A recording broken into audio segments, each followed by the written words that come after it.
Hello and welcome back to Detective and Mystery Fiction. If you enjoy my content, please consider hitting the like button. It's the only way the YouTube algorithm notices me.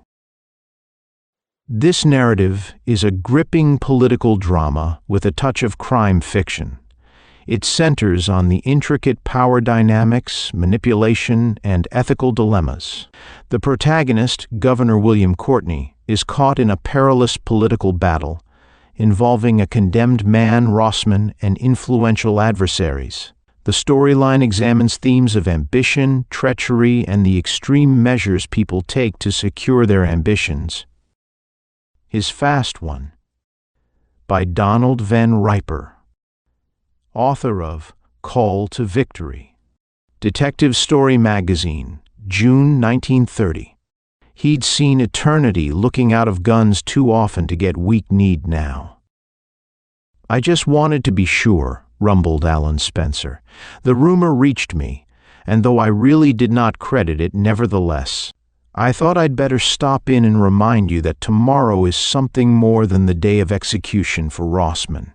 "I'm hardly apt to forget," said the governor with a measured smile, "that tomorrow is primary day. And," added Spencer pointedly, "that I need but say the word, and you will fail to be renominated by the party. You may sign a stay of execution for Rossman, but if you do, it will be your final important act as a public official. It will mean you are through." The governor nodded and contrived another smile as Alan Spencer stood looking back from the door of his office. Spencer was too big a power to be defied. He must be nodded to, smiled at, and obeyed. That Spencer's attitude was spiced with a desire for personal vengeance against the man condemned, made the governor's acquiescence a foregone conclusion. "As a matter of public policy," thundered Spencer, "there must be no leniency for cold-blooded killing crooks like Rossman." He dropped his voice discreetly lower before he thrust a reminder of his own peculiar personal interest at the governor. "And the man he killed was my own most trusted employee, the head of my factories, a man I would have been proud to own as my son." "I understand," said the governor. He bowed slightly, but with a world of deference in the action. As the door slammed behind Spencer, he straightened and stood there scowling at the place where Spencer had stood. There was a calculating compression of the lips, a thoughtful narrowing of the eyes, and not the least trace of a smile remained upon his face now. He was double-crossing Alan Spencer, but the latter would never know until it was too late. Once let the party renominate him, and he would be as good as re-elected. All the power, prestige, and wealth of Alan Spencer could not balk him once he had the nomination. Tomorrow, as Spencer had needlessly pointed out, was indeed a very important day in the career of Governor William Courtney. Tomorrow was primary day. Tomorrow morning at 7, Rossman was to be executed. If the news of a stay of that execution became known in time, Spencer might easily balk Governor William Courtney's ambition. Defeat in a party primary would finish him. Victory in the primary, and nothing could halt his subsequent election. William Courtney's plan of action in the case of the condemned man, Rossman, was to grant the stay of execution at the 11th hour. If the fact of that stay of execution became known only a minute or two before 7 on the morrow, there would be scant time left for Alan Spencer to strike back. Much early voting would be done before the news would be on the streets. By the time the full force of Alan Spencer's opposition could be known, the issue would probably be settled irrevocably in favor of Courtney, Governor William Courtney. It was a long and curious way which he had traveled to reach this place of power, and the marks of it were clear in the furrowed lines of his face and the pure gray of his hair. It was a queer, bitter, double-crossing business.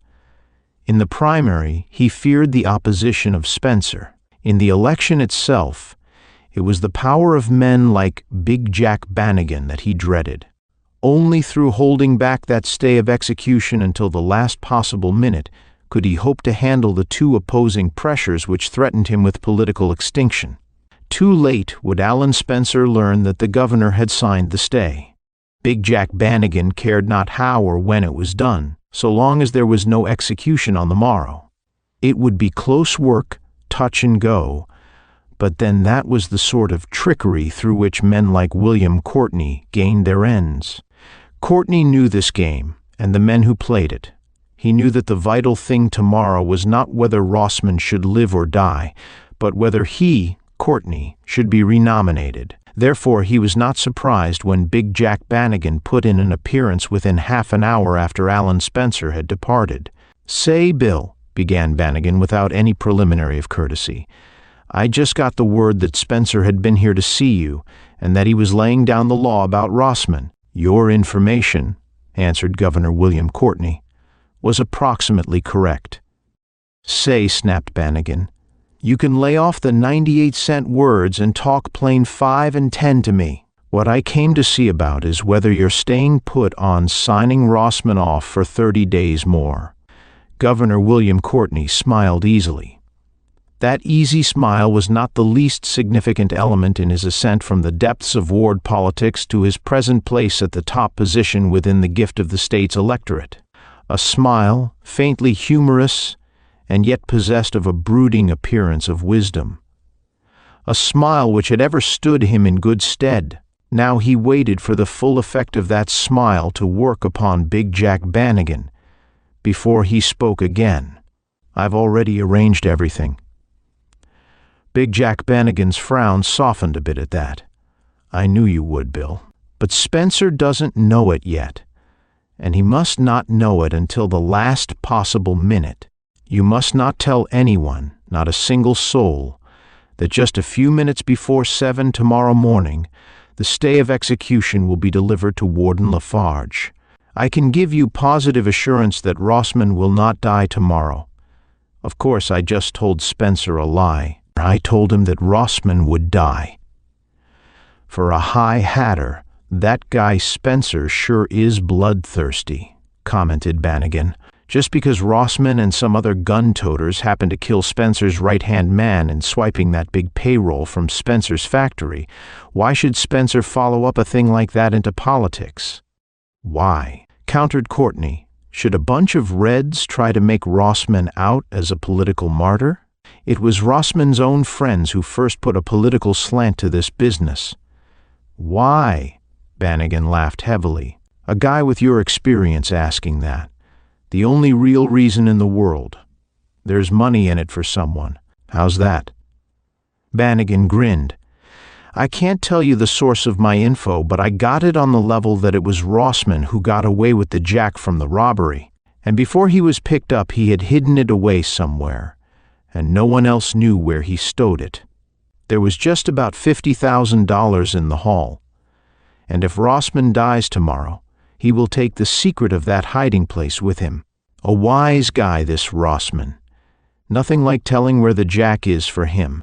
He just let his pals know that it was up to them to save him or else they never would get a cent of that loot. Not so dumb, eh?" "Not so dumb," echoed Courtney. "And 50 grand isn't light money any time," added Bannigan, "so you can see why they are trying so hard to spring Rossman." "And," mused Courtney, "because of money on one side and personal desire for vengeance on the other, my whole career is at stake. Imagine that. A cheap gunman affecting the governor of the state." Again Bannigan laughed loudly. "Honest, Bill, you make me laugh. Being called His Excellency and Honorable and all that bunk sure has made a difference in your slant on such stuff. Why, you know as well as I do that this political game just reeks of money deals and personal vengeance. Whether you're a governor wanting another term like you or just a city boss like me, it doesn't make any difference. As for cheap gunmen, you might just as well have developed into one of them if it hadn't been for me. It's a tough game no matter which way you go. Up from the street sounds good, but I always ask that old one whenever I hear it. You know that old question about how far is up? Ain't it the truth, Bill?" Courtney nodded grudgingly. He could not bring himself to say it, but there was a world of truth in what Bannigan said. He was a sham, a bluff.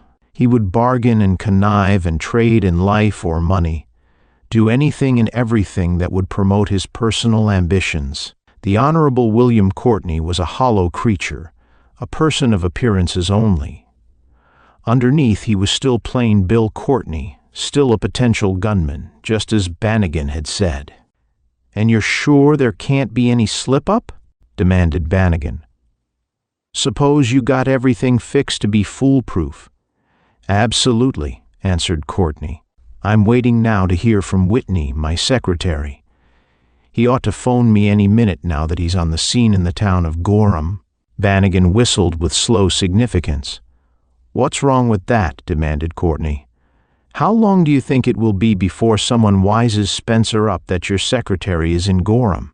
And how long do you think it will be before Spencer decides that your secretary being in the same town as the state's prison might have some meaning tonight?" "A long, long while," sighed Courtney. "Whitney's reservation at the hotel there was made for a party named MacDonald. MacDonald will be a flashy-looking fellow, all decked out with jewelry and sporty-looking clothes. Also, MacDonald will be all fixed up with this artificial suntan stuff. If anyone can recognize my calm, quiet, easygoing secretary in that rig, it will be a miracle. MacDonald checks in tonight, leaves a call for 5:30 tomorrow morning, checks out in the morning, and goes straight to the prison, hands Warden Lafarge the stay of execution just at the last possible moment." "Kinda hard-boiled yet yourself," observed Bannigan. "You ain't figuring what a fine night poor Rossman is going to have, are you?" "Rossman," answered Courtney, "doesn't figure. He's guilty if ever a man was." Bannigan nodded in agreement. "No denying that, but just the same he'll do some tall worrying tonight." "Let him," said Courtney. "What I must have is your solemn oath, Bannigan, that you won't tell a soul. You, Whitney, and I are the only people in the world who have any idea that there's to be an 11th hour stay granted Rossman. Not another soul can know. Understand?" Bannigan understood. There was a grudging admiration in the nod of assent. There was no denying that William Courtney was handling a hair-trigger situation far better than the average man would have done. Long before this, another man would have definitely broken either with Spencer or Bannigan. Courtney had taken a better course. Too late, Spencer would hear of that executive reprieve. A few minutes before 7, that stay would become operative, and at 7, the primary voting would begin throughout the state. Tomorrow morning would be too late for Alan Spencer to block Courtney at the polls. Bannigan glanced at his watch. 10 o'clock. 9 more hours until the time set for the execution of Rossman. 9 more hours until the polls were open for the primary election. Down in the village of Gorham, a bleak-eyed, pallid-faced man voiced part of the unspoken thought of Bannigan. There were 2 of them in the little room in the mansion house on Gorham's main street. The speaker, Lon Jerome, was clearly dejected. He had a right to be low in his mind. So too did his companion, Rat Fallon. They were mourning the fact of Rossman's execution, but mourning in a peculiar financial type of reasoning. 9 more hours, Rat, and they bump off Rossman. Rat nodded with more than a trace of anger. "And we don't know any more about where he stashed the loot than we ever did. The rotten, double-crossing dog gave us a fine break, telling us that the way to get our share was to spring him out of the death house. Here we've been using our own Jack and breaking our necks trying to get him out of it, and the thanks we get is nothing. And of all the bum ideas, this one of yours to come up and see him today was the worst." "I notice you came along," sneered Lon Jerome. Rat Fallon's tiny jet eyes gleamed at that. "And why not? If he was going to spill any info about where he shoved that loot, I wanted to be in on it too." "You're about as trusting as a bank president," sighed Jerome. "And why not?" countered Rat Fallon. "After this fast one that Rossman pulled on us, I ain't trusting anybody. And here we are in this hick town of Gorham wasting our time. 9 more hours before they give Rossman the hot seat, and it might as well be 9 minutes for all we can do about it." There's still a chance that big Jack Bannigan can pull something. Even if it's only a stay, it would give us 30 days to work on Rossman. And if he gets a stay, he'll have to admit we've been doing our best to spring him. If he gets a stay, if is right. Big Jack Bannigan may be a big shot in the city, but he hasn't got the governor of the state under his thumb. Just the same, there's a chance. We got as much chance as a couple of 500-to-1 shots in the Kentucky Derby. I'm not hoping anymore. There's always a chance, insisted Lon Jerome. He spoke bravely enough, but the look in his slaty gray eyes belied his words. Yeah, snarled Rat Fallon. I've been sitting here in this cheap dump of a hotel room waiting for you to come back and thinking plenty. Thinking? The jeering tone did not escape Rat's attention, but he ignored it. I've been thinking that when it comes time for him to sit down in the chair, a yellow double-crossing hound, like Rossman, is apt to blab the whole works. That would be nice, wouldn't it? Us right here in town waiting to get nabbed. Suppose he says that it was you and me that were in on that payroll killing with him. Any other pleasant little thoughts? Yeah, I've been thinking what a pile of jack and time we've wasted trying to get the truth out of him about where he hid the loot. Little by little, Rat Fallon's voice had risen under the stress of his futile, seething anger. You better think in whispers, hissed Jerome. No telling who's in the next room in a hotel. The devil take this hotel, muttered Rat Fallon. I'm going back to the city right away. You can hang around here if you want to, but I've given up hoping. Maybe you like being stony broke, but not me. I got to get out of this hick prison town and get to the city. And the first shot I get at easy money, I'm gonna grab it. Listen, Rat, I might as well tell you. Rossman told me today that if he got a stay, he'd come clean about where he hid the 50 grand. I should worry, answered Fallon. There's not much chance of his getting a stay. It's in the cards that he gets the big jolt tomorrow morning at 7 o'clock. You mean to say that Bannigan wouldn't let you know if the governor had kicked in with a stay of execution? Give him time. Maybe he'll phone any minute. And more likely, he won't. Nothing doing, Lon. I'm going to shuffle along to the station and grab the next train to the city. Rat Fallon had risen and jammed on his derby at its cockiest angle. He spoke finally from the door. See you in town tomorrow, Lon. Lon Jerome did not answer. He was too deep in the grip of despair for speech. He and Rat had tried everything, done everything, and failed. And now the conviction was firm upon him that big Jack Bannigan's trip to see the governor had likewise failed, and to think that a stay of execution would have meant that Rossman would talk. Just a stay of execution. Once Rossman talked and told the location of the loot, Lon Jerome did not care how fast the law finished him. Rossman was guilty enough. Only good luck that Lon Jerome and Rat Fallon had escaped the same fate. Rossman had not squealed at any rate. Rat Fallon, having decided to leave the village of Gorham, wasted no time about getting down to the station. Next southbound train is due in half an hour, said the man in the ticket window. Northbound coming in right now, whereupon Rat Fallon purchased a ticket for the city and ambled out to the platform.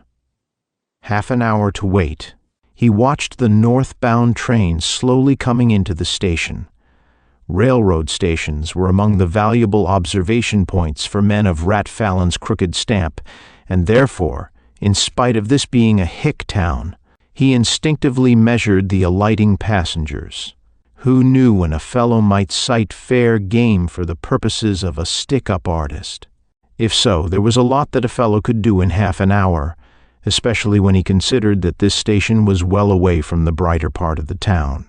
The third and last passenger caught more than a passing glance of interest from Rat's close-set eyes. He looked like ready money. Rat's eyes narrowed still further as he caught the sparkle of a big diamond ring as the fellow stood indecisively for a moment. He followed with a guarded glance as the man walked inside the station. Back in the office of the governor, the phone bell was ringing. Bannigan watched and listened as Courtney spoke in guarded, careful monosyllables into the receiver. After a minute or so, Courtney replaced the receiver and beamingly looked upon Big Jack Bannigan. "That was Whitney. He just phoned me from the railroad station at Gorham. His train was a few minutes late, but he's there now, so there is no need to worry about any slip-ups. He said he would get along up to the hotel and be on the job bright and early tomorrow morning. Everything is set now for that 11th-hour stay of execution." Big Jack Bannigan nodded, and a grudging look of admiration shone in his eyes. This man Courtney knew how to play the game for all there was in it. He pulled out his watch once more. "Only 8.5 hours till the polls open," concluded Governor William Courtney. He said it with that easy smile which had helped to carry him so far. Courtney was mightily pleased with himself. It was the feeble gray of dawn outside the prison when Rossman handed the chaplain a folded sheet of paper. "After it's all over," said Rossman, "you can turn that over to the warden. You see, I'm not the praying kind, but I figure you'll see that everyone knows that what the message says there is true. It'll tell them where I stowed the loot from the robbery. I told the rats that were with me that if they could get a stay, even I would tell them where the loot was. But they didn't come through. So after I'm gone, you can see that the loot goes to the people it belongs to." "Then you really are guilty?" "Whoever thought I wasn't," was Rossman's crisp answer. "Sure, I'm guilty, but no other crooks are going to get a penny of that loot."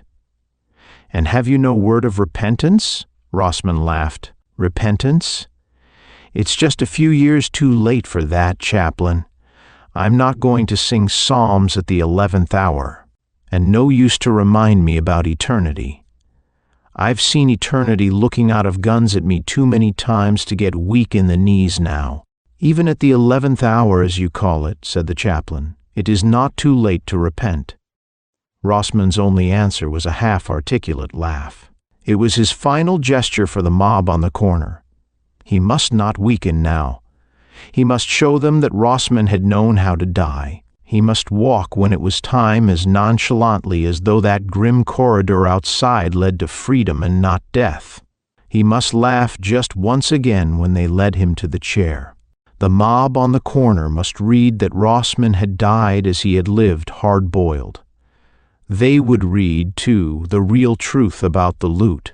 They would all know that Rossman had kept his word, that he had given back the loot rather than let his unknown partners share the wealth which had cost Rossman his life.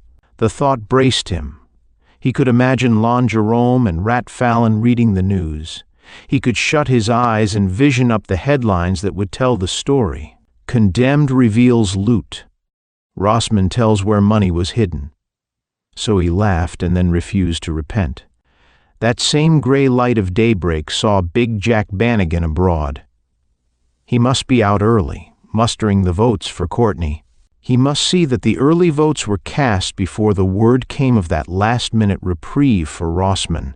He must do all he could before Alan Spencer should turn in futile and belated rage against Courtney. He wondered just how many hours would pass before the papers would be blazoning that surprising story of the last-minute stay of execution for Rossman. He wondered just how long thereafter Alan Spencer would throw all the weight of his influence against Courtney's renomination. It was, he reflected, a queer world where a governorship hung in the balance over a man who was nothing but a cheap and ruthless crook. If that stay gave the crook's lawyers a chance, they might yet save Rossman's life. To think that the governor would chance that for the votes that he, Big Jack Bannigan, controlled, it was enough to make Bannigan heave out his chest and grin broadly as he started out to the polls. He must hurry and be the first in his district to vote for William Courtney. Promptly at 7 o'clock, Big Jack Bannigan stepped into the booth to vote. In another district at the same hour, Alan Spencer did likewise.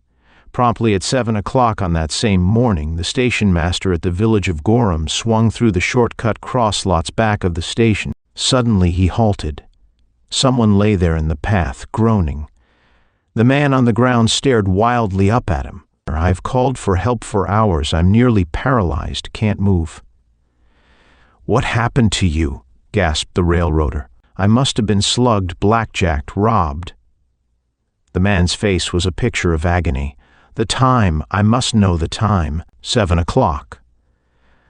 Automatically, the railroader pulled out his watch. 1 minute after, railroad time. What you need, mister, is a doctor." The injured man on the ground had not answered. With a gasping, horror-ridden groan, he had lapsed into unconsciousness. A few hours later, extras were being cried through the city streets. Here was a story that was news indeed. The governor's messenger had been waylaid and slugged while bearing the reprieve papers to Warden Lafarge. Rossman had disclosed the hiding place of the loot and freely admitted his guilt before he died. But for the murderous attack by some unknown footpad, a man who had already admitted his guilt would have received the governor's reprieve. Here was news indeed for Alan Spencer and for Big Jack Bannigan. Especially was this news for Rat Fallon. He read and reread the story until his head fairly buzzed. In his pocket was the money he had taken from his victim, $21.75. The ring had been junk, the diamond not even a fair imitation. He had thrown that away. He sadly tossed aside several papers from his victim's pocket. Suddenly, his own relation to the whole affair dawned on Rat Fallon. One of those papers had been the stay of execution. In that one swift, impulsive crime, Rat Fallon had blocked the 11th hour reprieve for Rossman. He had tossed aside with those papers the very document which would have meant that Rossman would live a bit longer and that he would have told Lon Jerome and Rat Fallon where the loot might be found. He had actually thrown away $50,000 right there in the gloom of that crosslots, shortcut to the Gorham station.